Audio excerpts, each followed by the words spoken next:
നമസ്കാരം. AD news മലയാളത്തിലേക്ക് സ്വാഗതം.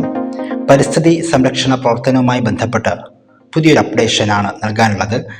സംസ്ഥാനത്തെ പരിസ്ഥിതി സംരക്ഷണ പ്രവർത്തനങ്ങൾക്ക് സ്കൂൾ കുട്ടികളെ സജീവമായി രംഗത്തിറക്കുന്നതിനുള്ള പദ്ധതി സംസ്ഥാന സർക്കാർ രൂപം നൽകിയിരിക്കുന്നു.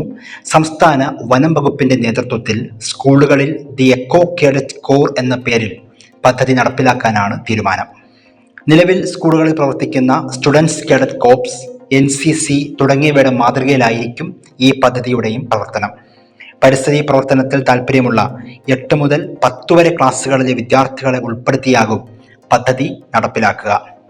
നിലവിൽ സംസ്ഥാനത്തൊട്ടാകെ സ്കൂളുകളിൽ ഏകദേശം 1100-ലധികം ഫോറസ്ട്രി ക്ലബ്ബുകൾ പ്രവർത്തിക്കുന്നുണ്ട്. ഈ ക്ലബ്ബുകളിൽ നിന്നാകും വിദ്യാർത്ഥികളെ തിരഞ്ഞെടുക്കുക. ഇവർക്ക് വനം വകുപ്പിന്റെ നേതൃത്വത്തിൽ പ്രത്യേക പരിശീലനം നൽകും. ജൈവ വൈവിധ്യ സംരക്ഷണം, കാവുകളും തണ്ണീർത്തടങ്ങളും കണ്ടൽക്കാടുകളും സംരക്ഷിക്കൽ, പക്ഷി ശലഭ നിരീക്ഷണ സർവേകൾ തുടങ്ങിയ ദൗത്യമായിരിക്കും ഈ കുട്ടിപ്പട്ടാളത്തിന് നൽകുക എന്ന് വനം വകുപ്പ് അധികൃതർ പറയുന്നു. NCCക്കും SPCക്കും സമാനമായി പ്രത്യേകം യൂണിഫോമും നൽകും.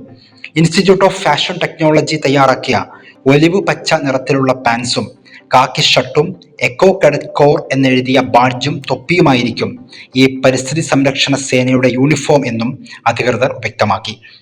പദ്ധതി സംബന്ധിച്ച ഔദ്യോഗിക പ്രഖ്യാപനം ഉടനുണ്ടാകുമെന്നാണ് നമുക്ക് ലഭിക്കുന്ന വിവരം.